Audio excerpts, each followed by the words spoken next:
travail. Le nom c'est Nouman. Nouman. Nouman, ça vient présenter un peu le travail que fait la femme pour dire que la femme est fondamentalement mathématique, la femme est fondamentalement chiffre. Et donc la femme est représentée par essentiellement le chiffre 4. Et donc au travers de ce chiffre 4 là, on interpelle le côté réalisation de la femme. Donc dans son parcours de vie, elle traverse un certain nombre de choses qui sont potentiellement des difficultés et donc qui fait que sur son tracé de vie, si on doit le symboliser, vous auriez vu relativement une courbe relative qui est là, un peu comme pour signifier un chemin de fer. Vous allez voir, dont les rails ne sont pas très équilibrés. C'est pour dire que dans la réalité de la vie de la femme, ce n'est pas toujours pour autant facile, mais elle y arrive à ce résultat-là. D'où le jaune qui encadre la difficulté qu'elle subit, qu'elle traverse pour dire que et gatona et titona nyonywe alors dijuetona leben kebe jurobe yawa me quoi. Donc autant l'interpellation qui nous est faite au travers donc de toute l'exposition, au travers de toutes les œuvres, c'est de dire que il nous appartient d'accompagner le travail de la femme à donc arriver à nous donner un peu plus de sourire dans la société qu'on partage avec elle. Voilà un peu le sens. Afisika, ça c'est le titre de l'œuvre. Afisika, c'est une œuvre en fait qui parle de, on va dire, la matérialisation de la divinité Mami, pour signifier en fait le fait que quand vous êtes dans la plénitude de la pratique, de qui est-ce que vous êtes ancré, vous ne pouvez être que dans cette positivité de richesse et d'abondance. D'où le blanc qui exprime cette paix, cette quiétude et complètement, je vais dire, souvent on aura tendance à dire que le jaune c'est la richesse, oui, mais le blanc aussi est une des couleurs qui s'ouvre complètement à toutes les autres couleurs et donc dans ceux qui sont peut-être dans cette dynamique de pratique savent que souvent voilà, le blanc est une couleur de prédilection pour ce groupement de personnes en termes de pratique et donc voilà un peu ce qui est représenté juste pour interpeller à ce que et nous créminia pour que vous puissiez voir vraiment les merveilles qui peuvent en sortir pour chacun d'entre nous quoi.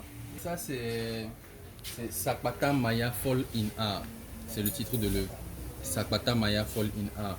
Alors c'est une œuvre en fait qui est en train d'interpeller sur le fait que tout simplement dans la pratique rituelique de chez nous, il y a cette divinité qu'on appelle Sakpata et qui tout simplement en français interpelle la question de la terre. La terre va forcément nous appeler à l'environnement.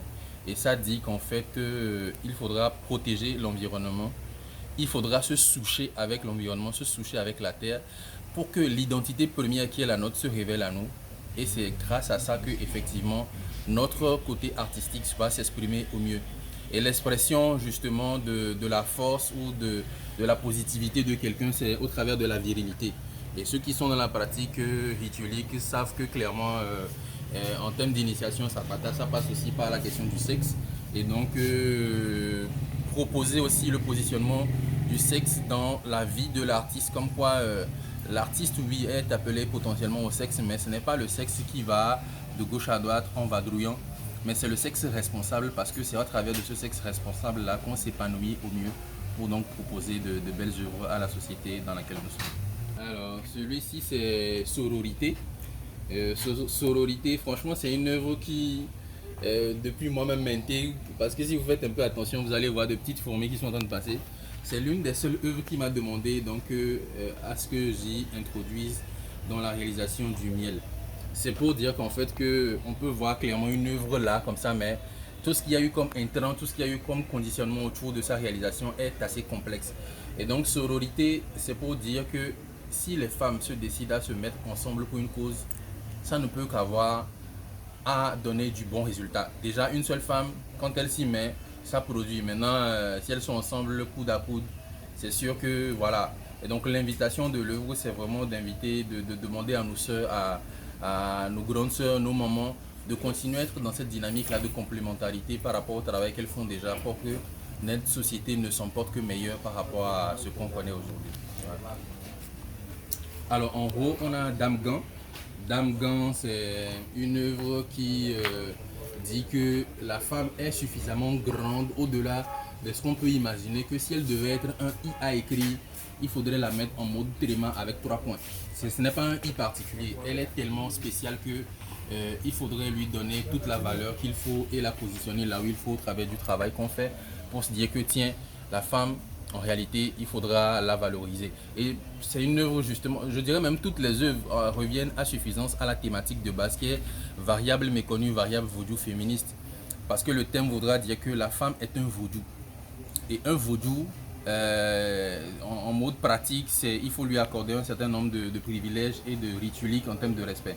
Et donc le vaudou, il est là, mais la personne qui valorise au mieux la femme dans une société francophone, on va l'appeler donc féministe. Donc vaudou féministe, malheureusement, on se rend compte qu'en réalité, il y a très peu de gens qui connaissent à fond ce que c'est que la femme et donc la porte comme cela se doit. Donc c'est dans ce sens qu'on a donc trouvé la thématique, la variable méconnue, variable vaudou féministe, comme quoi il faudrait qu'on puisse faire beaucoup plus d'efforts à aller découvrir quelle est la grandeur de la femme et en conséquence donc la valoriser et la porter parce que si justement la femme arrive à donner ce qu'elle donne aujourd'hui à la société, au monde entier, imaginez-vous ce qu'elle peut encore donner lorsqu'elle se sent motivée, valorisée.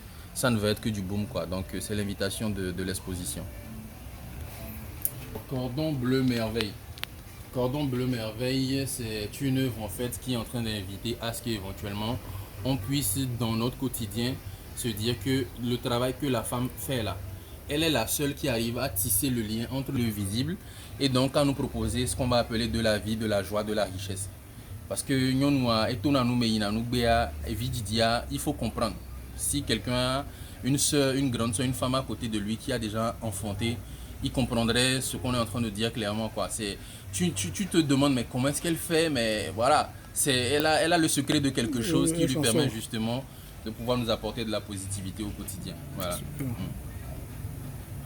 Alors ici c'est Zananyoni Beto. Le titre c'est ça, Zananyoni Beto, c'est une œuvre en fait qui nous interpelle sur le fait que la nuit nous sera bonne de par le fait qu'on a accepté de déposer notre corps, quelle que soit la partie qu'on lui choisit sur l'épaule de la femme, soit sur sa poitrine ou soit là où on voudra peut-être sur la femme. Et de par le fait que cette femme accepte de nous porter, notre nuit n'en sera que bonne et donc le lendemain, on est appelé à une meilleure production parce qu'on est dans une paix. Et cette paix-là nous viendra du fait que la femme, elle est force, elle est émotion, elle est endurance, elle est positivité, elle est création. Ce qu'elle partage tout autant avec l'homme qui accepte d'être dans son intimité pendant une nuit et qui s'en veut donc renouveler au lendemain matin pour être un meilleur être pour sa société. Voilà. Inspiration. Merci.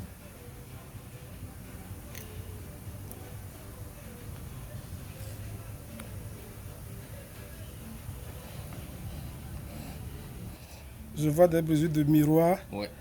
Et qu'il y a une spécification. Explication, oui, forcément. Alors, la présence des brisures de miroir, c'est pour dire que ce que l'on voit de l'être de la société est un reflet de ce que la femme lui aura apporté dans l'obscurité. C'est du genre, la brisure, c'est pour dire que vous allez voir quelque chose qui semble être, comment on va dire ça, un détachement. Mais en réalité, imaginez un peu le complet du miroir. Exactement. Qui a donné le résultat dont vous voyez la brisure.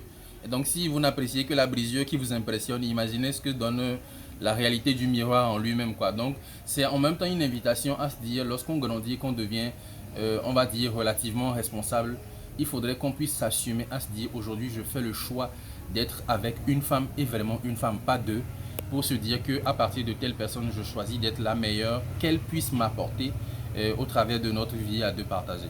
Parler d'un truc vraiment intéressant. C'est ça. Alors celle-ci c'est Naani. Naani, ça dit tout simplement que la femme est une sorcière. Et donc c'est une œuvre qui parle en fait de la sorcellerie. Et quand on parle de sorcellerie, ce n'est pas genre de voir la négativité de la chose, mais ceux qui ont le potentiel de pouvoir dimensionner et regarder au-delà de ce que les simples œils regardent. Et donc je dis que la femme est une sorcière parce que tomber enceinte, tout ce qu'on vit dedans, aller accoucher, genre on mourir en griffe et revenir avec la vie, la joie à la maison, il faut être suffisamment possédé et dépassé par quelque chose pour arriver à ces résultats-là. Et donc l'invitation de Nani, c'est de comprendre la positivité de la sorcellerie en ce sens que même si la traversée de ce que cette grandeur va nous demander, à un certain moment, utilise donc la présence du sang le sang n'est jamais dominé par la volonté de paix et de positivité au travers donc de l'exercice de cette sorcellerie-là en soi. Donc c'est pour ça que vous allez voir peut-être d'exploitation de sang, entre autres choses, mais dont la courbe donc, de la paix qui est en blanc va dominer donc leur positionnement pour dire que voilà, c'est toujours de là pour arriver à un résultat de mieux-être de la société. Donc sachant apprécier le côté mystique de nos femmes et donc de les galvaniser, de les améliorer aussi dans ce sens, parce que une chose est de dire que je suis peut-être potentiellement avec une femme, mais si aujourd'hui elle ne se connaît pas, il nous appartient aussi de se dire, mais tiens, madame, est-ce que tu ne peux pas faire tel travail pour arriver à mieux te connaître, parce que si elle réussit mieux, forcément c'est toi qui réussis mieux aussi, quoi. Donc, Ici, alors ici on a Abueno. Abueno, vous allez remarquer donc l'Itami. C'est une œuvre en fait qui est en train de dire que tout ce qui se passe dans un foyer et qui veut que ce foyer-là soit stable passe par la femme. C'est elle qui va donc jauger, tamiser, relativiser tout. Et en même temps, donc une fois qu'elle a fini de relativiser, elle se dit, mais tiens, voici ce que, à l'idéal, on peut utiliser parce que papa aime ça, les enfants aiment ci. Quelle est la meilleure résultante que je peux proposer pour que la maison soit tout le temps dans la joie? C'est elle qui propose ça. Et malgré qu'elle soit tiraillée d'un peu tous les côtés par rapport à cette proposition de travail de tamis qu'elle fait, elle arrive quand même à donner le bon résultat. Et fort de ce résultat, c'est parce qu'elle est la roue motrice qui fait tourner donc toute la chaîne. Voilà, on a beau avoir tout le mécanisme en place, si la chaîne a un problème, ce qui voudra dire qu'il faut lui apporter de l'huile ou de quoi vraiment lui permettre d'avoir un meilleur fonctionnement. Donc c'est la joie, c'est la positivité, c'est la richesse qui en sort, et c'est ce qui est exprimé donc par le positionnement central du Kori, qui chez nous représente à suffisance la question de la richesse. Voilà. Alors ça c'est une mâchoire on va dire de bœuf, de vache. Alors le titre de l'œuvre c'est Mâchoire incisive bleue. C'est une œuvre en fait qui dit que la femme dans son travail qu'elle fait est tellement ouverte à la positivité de la vie, de sa force de mangeuse, on va dire potentiellement, de tout ce qu'il y a comme bienfait. Quand elle déchire un bienfait, elle est enclin ou elle a tendance à le partager avec tous ceux qui sont autour d'elle pour qu'il y ait suffisamment la joie. C'est pour cela qu'elle va s'inscrire dans un premier temps dans cette positivité de bleu là par rapport à la mâchoire, mais après qui crée la richesse autour d'elle. Mais attention, comprenez bien que cette mâchoire de la femme qui lui permet de pouvoir disséquer un certain nombre de choses est tout autant dangereuse dans la mesure où si vous perdez de vue le fait qu'elle ait décidé à accompagner tout le monde et que vous arrivez à la piétiner, à la mettre dos au mur, cette mâchoire peut se retourner contre vous et donc fatalement vous en subirez les conséquences, quoi. Voilà. Super.